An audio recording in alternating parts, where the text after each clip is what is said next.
Good morning, everyone, to our beloved teachers and the hard-working students, and to everyone gathered here today. It's such a privilege to stand before all of you.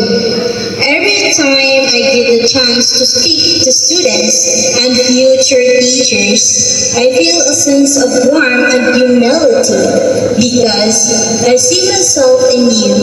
I see the same spark and same hope and even in the same quiet fears that I once carried. I grew up in a simple family. We didn't have much, not a big house, not fancy things, but what we had was a love and perseverance. I still remember those nights when I started under the dim light because electricity was too expensive. There were moments I felt tired, moments when I asked myself, is all this effort even worth it?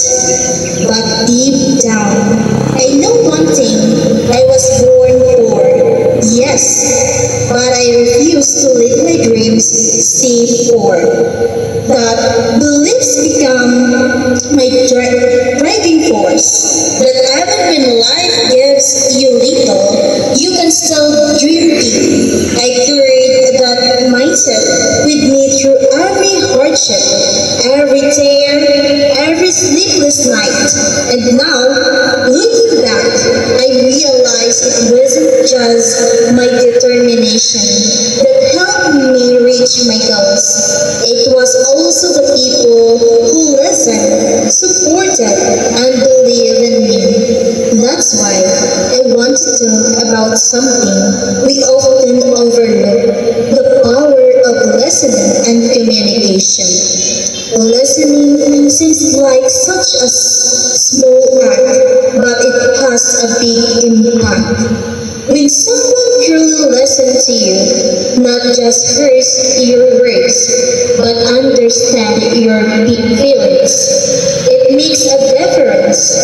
It heals, it encourages, it reminds and you that you matter. As future teachers, this is one of the most powerful gifts you can give your students.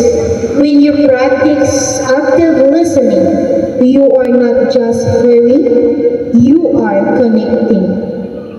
You are saying to your students, I see you, I understand you, you're not alone.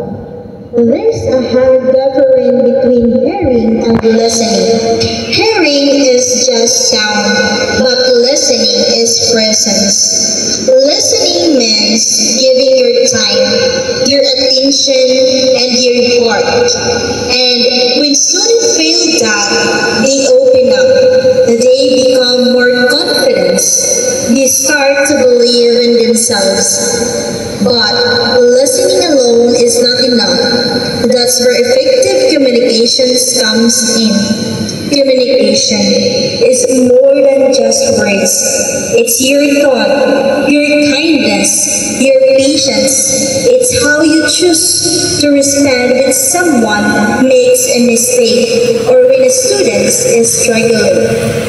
When we communicate with empathy, we create space where learning feels safe. When we speak with kindness, we help others understand without fear.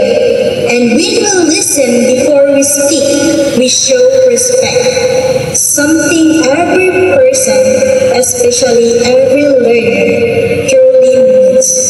As I went through my own journey, I realized that teaching isn't just about lessons or books. It's about relationships.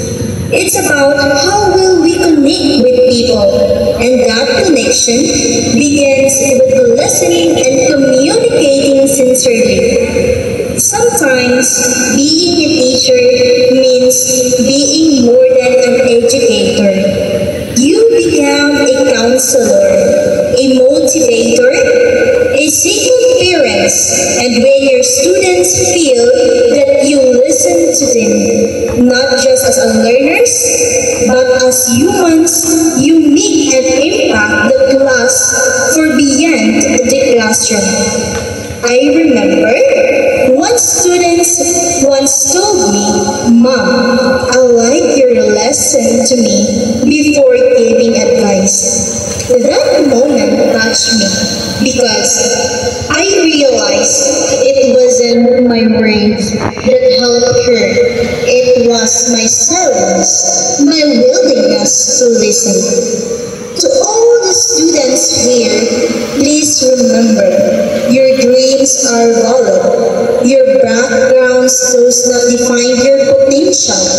You may come from a small home, but you can dream a big future.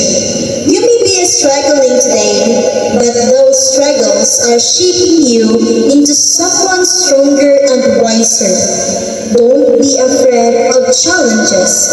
They are the very things that will make your story more powerful. Not words you tease you, but every trial is proof that you are being prepared for something greater. And to my fellow future teachers, always remember, the heart of teaching is not found in textbooks or lesson plans. It's found in how you listen, how you hear, and how you speak to life without your students. The way you treat them, the way you communicate, that's what you will remember long after the lessons are forgotten. Let's be the kind of educators who listen before we instruct, who understand before we connect, and who inspire before we demand. Because teaching is not just a profession, it's a calling to touch lives. Before I end, I want to leave you with one last message. In this world where everyone is rushing to speak, be the one who listens. In a world full of noise, be the calm voice that uplifts others.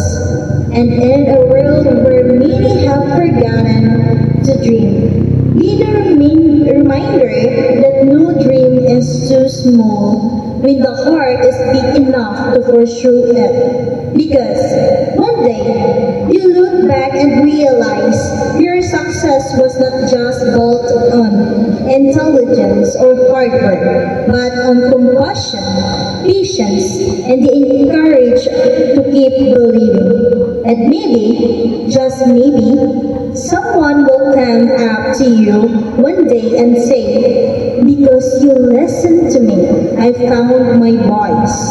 Because you believe in me, I'll learn to believe in myself." That's the true legacy of a teacher. That's the real power of listening, communication, and dreaming with purpose.